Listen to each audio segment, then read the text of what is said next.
Everyone, welcome back to my channel. तो जैसा आपको इस वीडियो का टाइटल और थंबनेल देख के पता चल ही गया होगा कि आज का ये जो वीडियो है ये आप लोगों के लिए बहुत ज़्यादा इन्फॉर्मेटिव होने वाला है, क्योंकि आज मैं आपको वो ऐसे इंपॉर्टेंट टॉपिक्स बताने वाली हूँ पेपर 1 में जो आपको पढ़ के ज़रूर जाना ही है अपने एग्जाम के लिए, जो कि जनवरी में होने वाला है। क्योंकि अब तक क्या था ना, बहुत बच्चे यही सोच रहे थे कि एग्जाम हमारा पता नहीं कब होगा। वो सिर्फ इस एक नोटिफिकेशन के लिए बैठे हुए थे कि जब हमारे पास नोटिफिकेशन आएगी हम अपना फॉर्म फिलअप कर देंगे, उसके बाद ही हम पढ़ना शुरू करेंगे। तो कुछ बच्चों ने ना अब तक कुछ नहीं पढ़ रखा होगा, बहुत सारे ऐसे बच्चे होंगे, ठीक है। और हो सकता है कुछ ने थोड़ा बहुत पढ़ रखा हो, और बहुत कम ही ऐसे बच्चे होंगे जिनकी तैयारी अब तक बहुत अच्छी तरीके से चल रही होगी, राइट। सो अगर आप किसी भी कैटेगरी में हो ना तो आपको टेंशन लेने की जरूरत नहीं है। इससे पहले भी मैंने एक स्ट्रैटेजी वीडियो बनाया था कि आप दिसंबर में अपना पूरा पेपर 1 और पेपर 2 का सिलेबस कैसे कंप्लीट करोगे, क्या आपकी स्ट्रैटेजी रहने वाली है। अगर आपने वो वीडियो नहीं देखा तो जरूर से देख लेना। उस वीडियो में मैंने आपको एक बात बताई थी कि आपको जो अपने इंपॉर्टेंट टॉपिक्स होते हैं ना वो जरूर से कवर करके जाने होते हैं। सो जल्दी से अब आप एक अपनी नोटबुक और पेन ले आओ और साथ में जो यूजीसी नेट पेपर 1 का सिलेबस है वो भी निकाल के बैठ जाओ, क्योंकि हम यूनिट वाइज एक एक यूनिट में जाएंगे और उनके जो इंपॉर्टेंट टॉपिक्स हैं जो आपको पढ़ने ही पढ़ने, जिनको आप बिल्कुल भी निगलेक्ट नहीं कर सकते हो, वो मार्क करेंगे। तो देखो मेरे पास भी यहाँ पे सिलेबस है, ठीक है। यहाँ पे भी मैंने सिलेबस के ऊपर ही मैंने यहाँ पे सारे इंपॉर्टेंट टॉपिक्स जो हैं यूजीसी नेट के पेपर 1 के वो मैंने यहाँ पे सारे लिख रखे हैं, राइट। सो अब मैं आपको ही बताती जाती हूँ कि कौन कौन से इंपॉर्टेंट पॉइंट्स हैं जो आपको इसमें पढ़ के जाने ही जाने। तो जल्दी से मार्क करना आप भी स्टार्ट कर दो। तो हम यूनिट वाइज फॉलो करेंगे इस चीज़ को। तो सबसे पहले हमारी जो यूनिट आती है वो आती है अब इसमें आपको सबसे ज़्यादा किसके ऊपर फोकस करना है। सबसे पहले तो आपका लेवल्स ऑफ टीचिंग है, मेमोरी, अंडरस्टैंडिंग एंड रिफ्लेक्टिव। सो ये जो लेवल ऑफ टीचिंग है ये आपको अच्छे से थरो होना चाहिए और इसका आपको प्रैक्टिकल एप्लीकेशन भी अच्छे से आना चाहिए, ठीक है। रट्टा नहीं मारना है इस चीज़ के ऊपर, राइट। उसके बाद जो बहुत इंपॉर्टेंट चीज़ है इसमें वो है एडोलेसेंट वर्सेस अडल्ट लर्निंग। क्योंकि देखो अगर आप नेट क्वालिफाई करते हो तो आप जाके टीचर ही बनोगे ना, आप प्रोफेसर ही बनोगे। सो आपको एडोलेसेंट और अडल्ट लर्नर्स के बीच में क्या डिफ्रेंसिएशन होता है वो पता होना चाहिए, राइट। इवैल्यूएशन पढ़ना बहुत ज़रूरी है, because as a professor, as a teacher you have to evaluate your students, right. So वो आपको आना चाहिए। सो इवैल्यूएशन आपकी सारी चीज़ें कवर हो जाती है ना। आप जो टेस्ट लेते हो, norm, reference, criteria, reference, measurement है, इवैल्यूएशन है, फॉर्मेटिव, सबमेटिव, वो सारी चीज़ें आपकी इवैल्यूएशन के अंदर आ जाएंगी, राइट। उसके बाद जो सबसे ज़्यादा इंपॉर्टेंट पॉइंट है इसके अंदर वो है methods of teaching in institutions of higher learning. So ये जो लास्ट पॉइंट आप यहाँ पे देख रहे हो, यहाँ पे लिखा हुआ है methods of teaching and learning. So इसमें teacher centred, student centred, offline, online, और इसके अलावा ये जो स्वयं प्रभा, मूक्स हैं, इनके बारे में ज़रूर अच्छी डिटेल में पढ़ के जाना। और कोई चीज़ पढ़ो ना पढ़ो, ये जो लास्ट वाला पॉइंट है ना इसका, ये आपको ज़रूर पढ़ना ही पढ़ना है, क्योंकि इसमें से ना बहुत सारे रिसेंट क्वेश्चंस हैं जो अभी आने लगे हैं और बहुत अच्छे से मतलब इसमें आपको क्वेश्चंस देखने को मिल जाएंगे। सो ये एक बहुत इंपॉर्टेंट पॉइंट है जो आपको अपने यूनिट 1 टीचिंग एप्टीट्यूड में पढ़ना ही पढ़ना है। उसके बाद जो आपका दूसरा यूनिट आता है वो है आपका रिसर्च एप्टीट्यूड। अब देखो रिसर्च एप्टीट्यूड ना अपने में ही बहुत बड़ा सिलेबस है इसका, बहुत बड़ा, मतलब रिसर्च की तो इंडिविजुअल बुक्स भी आती हैं, आपने पढ़ी होंगी, है ना। सो रिसर्च में इस एग्जाम के पॉइंट ऑफ व्यू से आपको क्या पढ़ना जरूरी है मैं आपको वो बताती हूँ। सो इसमें देखो जो टाइप्स ऑफ रिसर्च सॉफ्टवेयर होते हैं, SPSS और ये सारे जो सॉफ्टवेयर होते हैं इनके बारे में आपको पता होना चाहिए कि इनसे बहुत क्वेश्चन आते हैं। दूसरा, mean and standard deviation. Types of research, बहुत क्वेश्चंस बनते हैं। क्या होता है ना कि जो पेपर वाले होते हैं, नेट वाले, वो क्या करते हैं ना, आपको एक डिटेल में बता देंगे कि हमने ये स्टेप्स फॉलो किए रिसर्च में। अब आप बताओ ये कौन सी रिसर्च है, ठीक है। तो जो क्वेश्चन है ना वो दोनों तरफ से आ सकता है, ठीक है। तो इस चीज़ को आपको ध्यान रखना है। रिसर्च की मेथोडोलॉजी आपको पता होनी चाहिए। उसके अलावा जो रेफरेंसेज और साइटेशंस हम यूज़ करते हैं, APA, MLA, ये सारी आपको पता होनी चाहिए। वैंकूवर स्टाइल वगैरह ये सब आपको अच्छे से पता होना चाहिए। उसके अलावा वैलिडिटी एंड रिलायबिलिटी एंड इनके टाइप्स। सो ये सारे इंपॉर्टेंट पॉइंट्स हैं जो आपको अपने यूनिट 2 में कवर करने हैं। थर्ड यूनिट जो आता है वो आपका कॉम्प्रिहेंशन। तो इसमें तो कुछ बताने लायक है नहीं, आपको एक पैराग्राफ या पैसेज दे दिया जाएगा और उसके बेसिस पे कुछ क्वेश्चंस होंगे, वो आपको आंसर करने हैं। तो ये पार्ट हम स्किप कर देते हैं। Now coming to the next unit, that is mathematical reasoning and aptitude.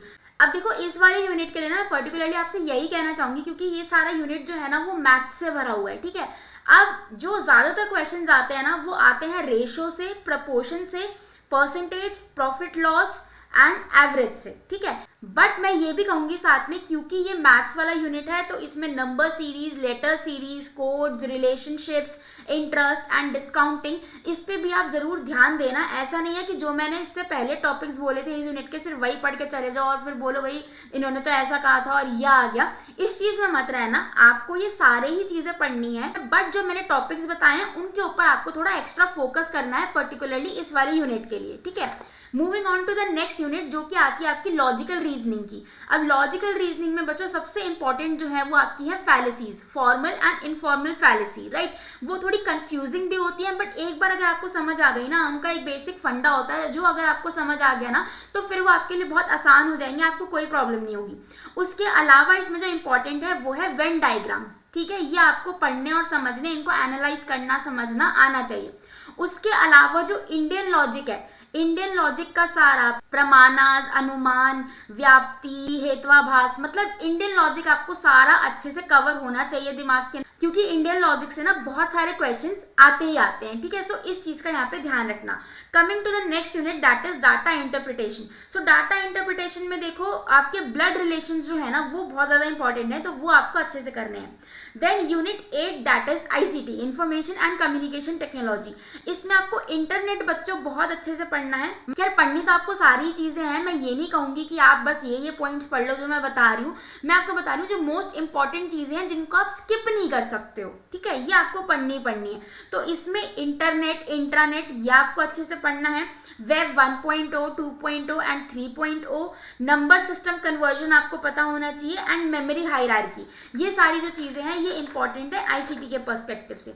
अब आ जाते हैं जी सबसे बड़े यूनिट पे जो कि है PDE, people development and environment, unit number 9। इसमें देखो आपको बायो एक्यूमुलेशन पता होना चाहिए। प्रोटोकॉल्स जो हैं अलग अलग, जो देखो सबसे नीचे वाले पॉइंट में लिखे भी हुए हैं, Kyoto protocol, Montreal protocol, ISA, earth summit, SDG and MDG goals, ये आपको पता होने चाहिए। उसके अलावा एयर पोल्यूशन, ये आप ध्यान रखना, पोल्यूशन जरूरी है वैसे, बट एयर पोल्यूशन स्पेसिफिकली बहुत ज्यादा इंपॉर्टेंट है। इसमें आपने POPs पढ़े होंगे, डायऑक्सिन्स, प्यूरिन्स, DDT, PCPs वगैरह, ये सारी चीजें आपको एयर पोल्यूशन में पता होनी चाहिए। प्राइमरी पोल्यूटेंट, सेकेंडरी पोल्यूटेंट, ये सारी चीजें यहाँ पे इंपॉर्टेंट है।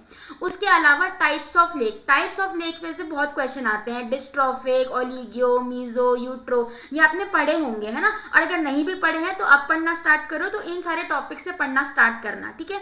Coming to the next that is higher education system, one of the most important unit, ठीक है। तो ये इसमें भी सारी आपको एजुकेशन सिस्टम के बारे में यहाँ पे बताया गया है। सो सबसे पहले तो आपको जितनी भी एंशिएंट यूनिवर्सिटीज है, प्री इंडिपेंडेंस वाला टाइम है ना, वो यहाँ पे सारी आपको अच्छे से देखनी है, और आपको उनका क्रोनोलॉजिकल ऑर्डर जो है वो भी अच्छे से पता होना चाहिए। कई बच्चे क्या करते हैं, यूनिवर्सिटीज के बारे में पढ़ लेते हैं, हाँ ये नालंदा है, ये वो है, ये फलाना है, ये ढीम का है, पर क्या करते हैं ना, वो उनका जो क्रोनोलॉजिकल ऑर्डर है वो नहीं याद रखते, ठीक है। इस वजह से क्या होता है, एग्जाम में जब क्रोनोलॉजी के बेसिस पे क्वेश्चंस पूछे जाते हैं तो वो नहीं उसको सॉल्व करवाते, डिस्पाइट कि उन्होंने सारी चीजें पढ़ रखी हैं। तो ये गलती आप मत करना। उसके अलावा स्वयं प्रभा चैनल्स, पिछले साल भी, मतलब पिछली बार जो पेपर हुआ उसमें भी इसके काफी क्वेश्चन आए थे। NEP 2020 यानी कि नेशनल एजुकेशन पॉलिसी जो 2020 में आई थी, उसके बारे में आपको सारी चीजें पता होना चाहिए। एजेंसी एंड इंस्टीट्यूट्स के बारे में पता होना चाहिए। गवर्नमेंट के क्या इनिशिएटिव्स हैं फॉर एजुकेशन सिस्टम, वो आपको पता होना चाहिए। उसके अलावा commissions and Vedic heritage portal जो कि आपका एशियंट वाले हैं, वो सारे आपको पता होने चाहिए।